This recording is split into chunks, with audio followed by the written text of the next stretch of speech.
안녕하세요. 손우택 전도사입니다. 출애굽기에 나오는 성막의 구조와 성물들에 대해서 아주 간단하게 정리해 보도록 하겠습니다. 성막 무엇입니까? 크게 한 5가지 정도로 정리해 볼 수 있는데요. 첫 번째, 가장 기본적으로 만남의 장소입니다. 하나님께서는 하늘에 계신데 지상의 이스라엘 백성을 만나 주시고 그들의 예배를 받으시기 위해서 지상의 거처를 마련하라고 하신 겁니다. 즉 이곳에서 하나님께서는 이스라엘의 제사를 받으시고 그들에게 하나님의 음성을 들려주셨던 것입니다. 즉 만남의 장소고요.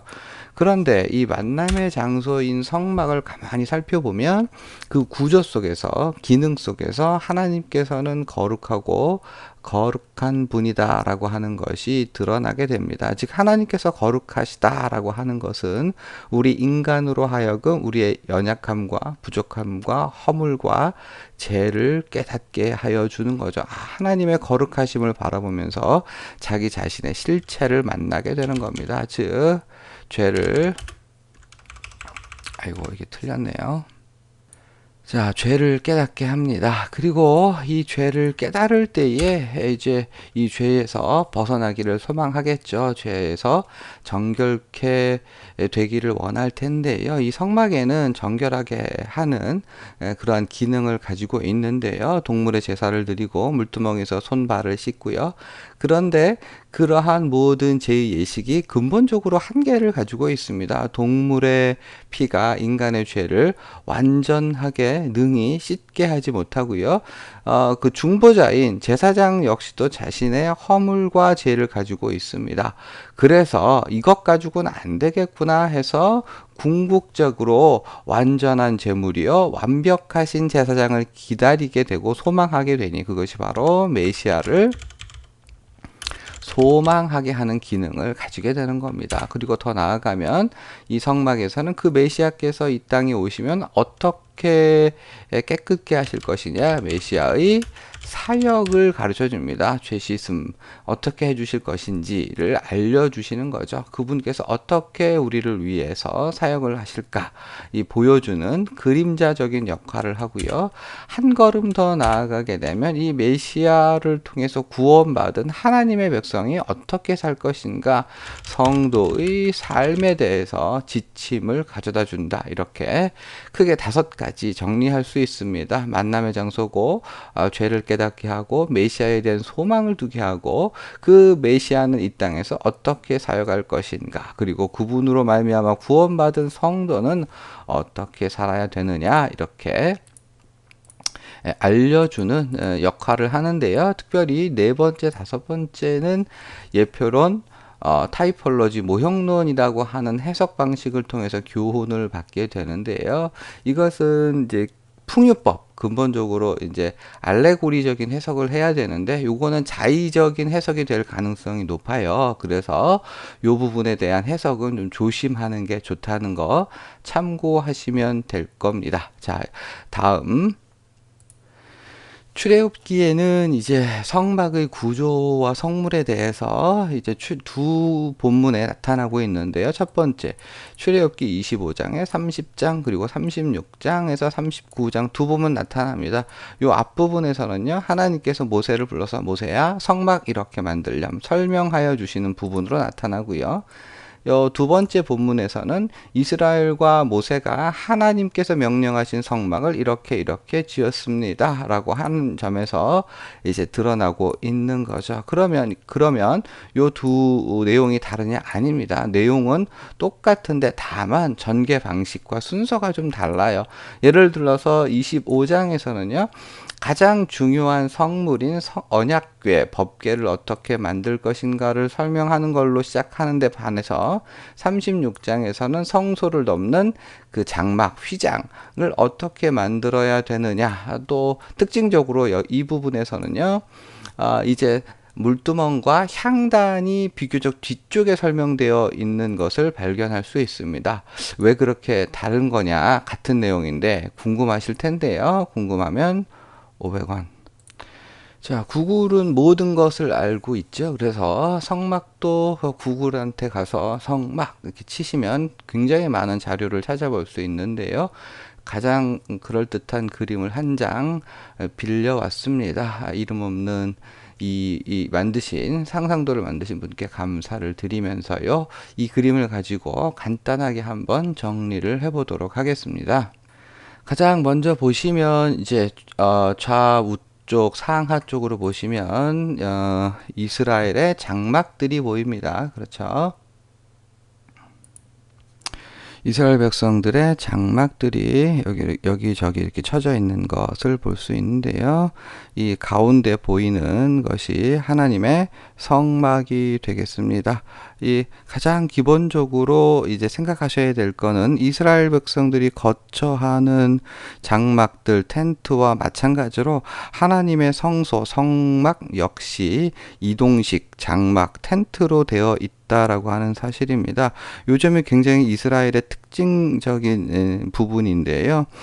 산에 가면 산신, 들어가면 들신, 바다 가면 용왕이 있지 않습니까? 그런데 이스라엘이 섬기는 하나님께서는요, 이스라엘 백성들 가운데 장막을 지시고 그 가운데 거주하십니다. 그리고 항상 이동해야 될 필요성이 있을 때는 하나님께서 저들을 데리고 이동하여 주신다라고 하는 겁니다. 하나님을, 그러니까 이방의 경우에는 그 신을 섬기기 위해서는 그 신이 있는 곳으로 가야 되지만 우리 하나님께서는 친히 장막을 가지시고 우리 가운데 임재하시고 우리를 이끄시고 데려가신다라고 하는 사실, 이와 같은 사실은 성막에 있는 모든 그 성물들이 다 이동식으로 되어 있다는 걸 강조하는 점에서도 아주 드러나고 있는 것이죠. 이 점 특별히 기억하실 필요가 있고요. 일단 이제 이 성막을 보시면요, 방향이 어떻게 되냐 하면 요 문이 입구가 보이시죠? 요 입구가 방향이 동쪽이 되겠습니다. 맞은편이 서쪽이 되겠죠? 그러면 동쪽, 서쪽 나왔으니까 요쪽이요, 북쪽이 될 겁니다. 이쪽은 남쪽 되겠죠. 동서남북 잡으시고요. 그러면 이 성막의 사이즈는 어떻게 되느냐? 대지가 300평 정도 되고요. 여기 보이는 게 이제 성소인데요. 요 성소는요, 20평이 채 안 되는 사이즈다, 이렇게 보시면 돼요. 이게 그렇게 큰 사이즈는 아니다라고 할 수 있는 거죠. 300평, 20평이 채 안 되는 거니까요. 그러면 일단 울타리가 밖에 보이는데요. 요쪽에 이렇게 울타리가 보이시죠? 요 길이가 대략 100규빗이니까요. 젠걸음으로 한 100걸음 정도니까요. 45m 정도 됩니다. 그리고 요쪽 서쪽 방향 그리고 동쪽 방향이 사이즈가 50규빗, 그러니까 젠걸음으로 50걸음, 그래서 22.5m 정도 되고요. 요쪽이 45m 정도 생각하시면 됩니다. 기둥 20개를 박아요. 기둥 20개를 박고 거기에 세마포 포장을 덮어서 이제 울타리를 삼았는데요. 이 울타리의 높이가 5규빗이에요. 그러면 5규빗이면 2.25m죠. 높이뛰기 세계 선수권 가진 사람이 한 번에 뛸 수 있는 높이긴 하지만, 그러나 사실 가만히 서서 보면 안쪽이 잘 안 보이는 정도의 높이, 그러나 점프하게 되면 안이 보이고요. 요 바깥에서 안쪽의 분위기나 상황, 야 거기서 뭐해 이렇게 얘기하면 안에서 지금 제사드야 이렇게 대답할 수 있는 그 정도의 이제 가림막, 그 정도의 차단, 그러니까 어느 정도 느낌과 분위기는 바깥에서도 좀 감지할 수 있는 정도라고 생각하시면 되고요. 문으로 들어가게 되면요, 여기가 문이 되는 건데요. 이쪽으로 딱 문을 들어가면 요 북쪽 부분은 말뚝이 10개, 아까 설명드렸다시피 이쪽은 말뚝이 이제 20개로 되어 있고요. 자, 어쨌든 이렇게 문으로 탁 들어가게 되면 가장 먼저 뭐가 보이느냐? 이렇게 희미하게 좀 보이는데 나중에 한번 자세히 설명드립니다만, 여기에 뭐가 있냐, 번제단이 있습니다. 번제단 사이즈가 5규빗, 높이가 3규빗 정도 되는데요. 5규빗이면 이 울타리 높이랑 똑같은 거죠. 2.25m. 그러니까 소 같은 것들이 위에 올라갈 수 있는, 그 조각난 소 가 올라가기에 충분한 사이즈가 돼 있고요. 이 어, 번제단은 기본적으로 나무로 프레임을 짜고요. 그 겉을 노수로 딱 둘러싸고 그 위에는 뿔을 세우고 가운데는 그물을 두어서 아래쪽에 불을 놓아서 밑 그물 위에 있는 고기를 태워서 하나님께 드릴 수 있는 번제단이 되겠습니다. 번제단 자체는 그냥 박스에 위아래가 없는 형식이라고 할 수 있는데, 그러면 밑에서 불을 떼기 힘들지 않습니까? 아마도 요 주위에 여기에 토단을 쌓고 그 위에 번제단을 올려놓고 이제 그 아래쪽에 불을 떼웠던 걸로 추정이 됩니다. 이곳에서 번제, 화목제, 뭐 서원제, 속제제, 속건제 모든 제물들은 다 여기서 드렸고요. 그리고 거기서 조금 더 가게 되면 여기에 물두멍 보이시죠?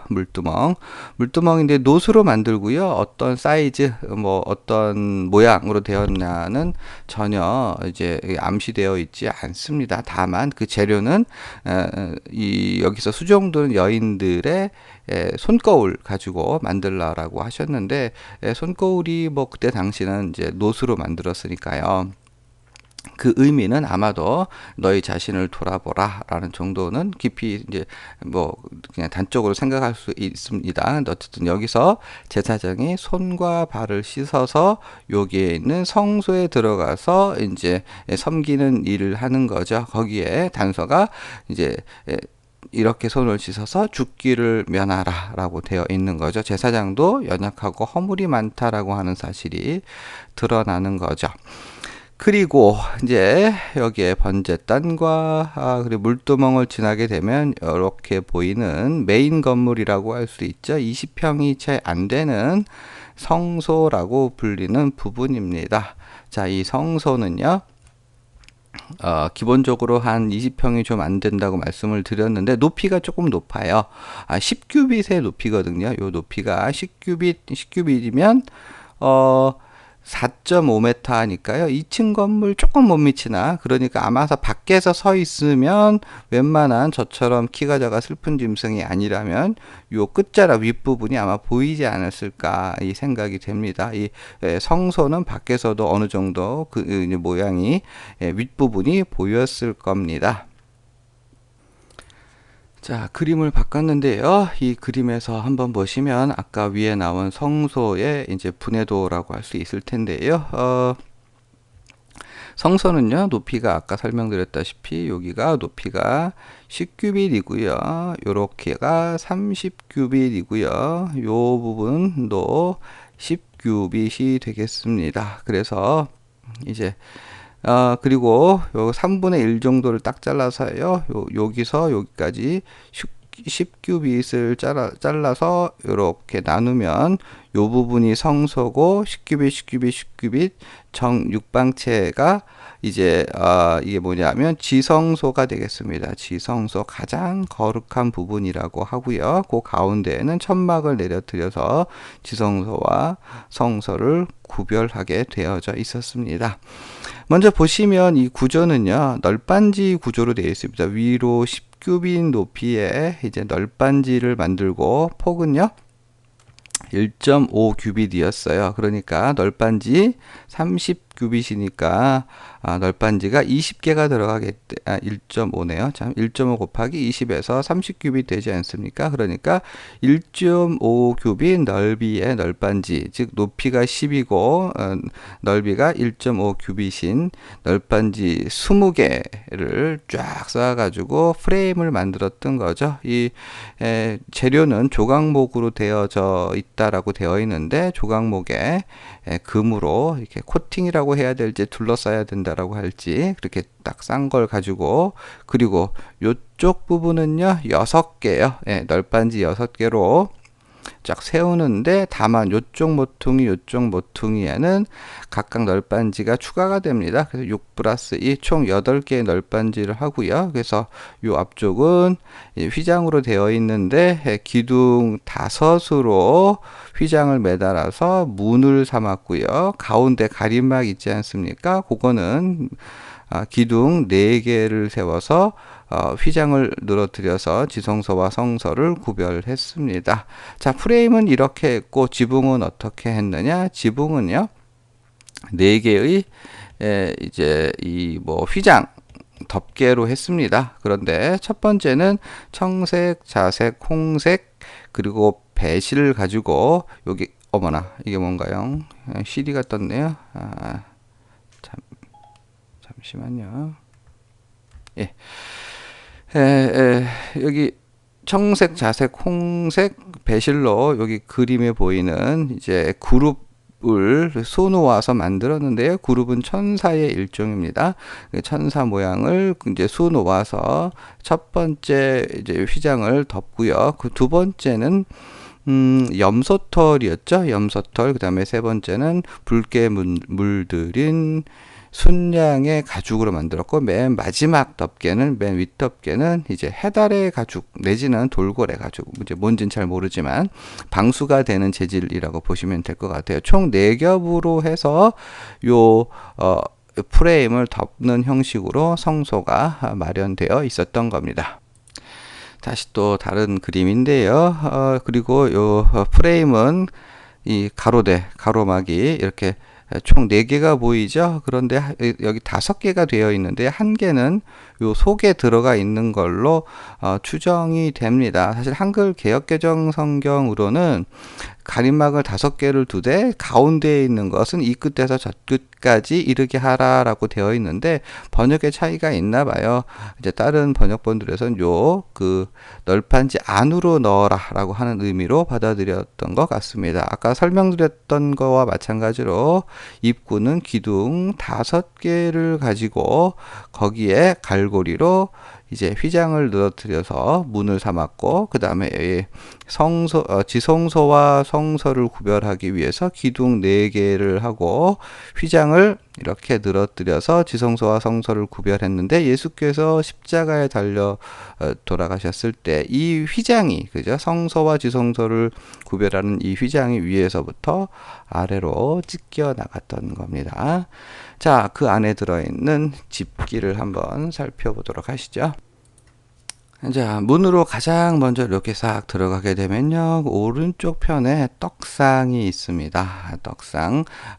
제사장은 일주일에 한 번, 안식일에 하나님 앞에 12개의 떡을 하나님께 올려드렸고요. 그 떡상의 맞은편 쪽을 보시면 촛대가 있습니다. 그 촛대인데 등잔이 7개가 있는 금 한 달란트, 즉 금 35kg를 두들겨서 7등잔이 있는 촛대를 만들었던 거죠. 이 촛대는요, 저녁에 켜고 아침에 끈 것으로 생각되어지는데 제사장이 들어와서 저녁에 켜고 아침에 와서 간검했습니다. 그리고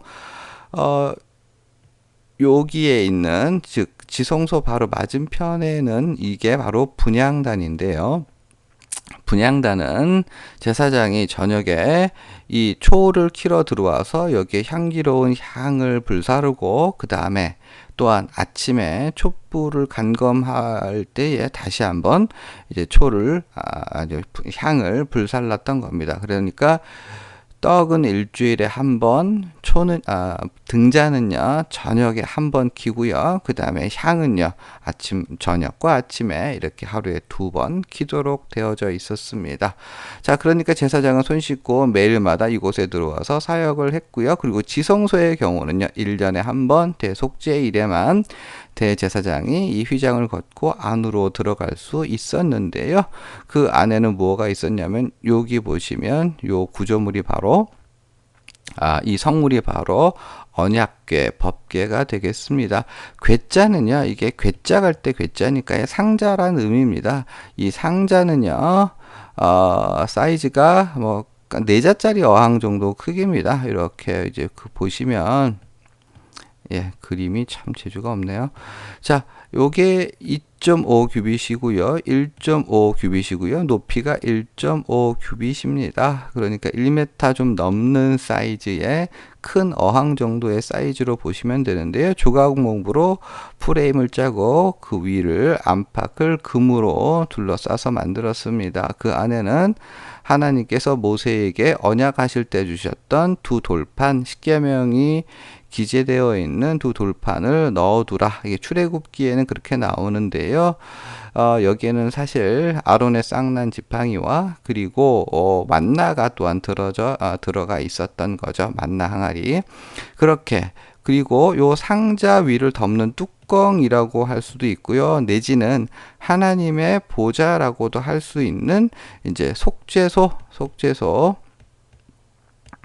소가 이 언약궤 위에 안치되어 있는데요. 여기 그림이 좀 불확실합니다만 다른 그림 하나 가져올게요.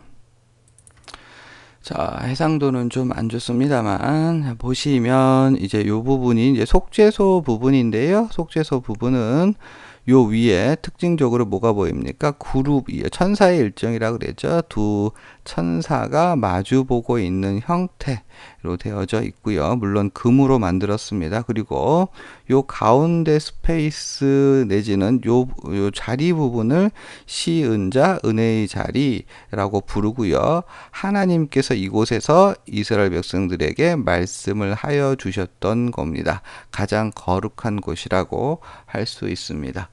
자, 여기까지 출애굽기에 나타난 성막과 성물들에 대해서 아주 간단하게 살펴보았습니다. 잘 정리가 되셨는지요? 다음 시간에는요, 각 성물별로 좀 자세하게 살펴보도록 하겠습니다. 여기까지고요. 고맙습니다.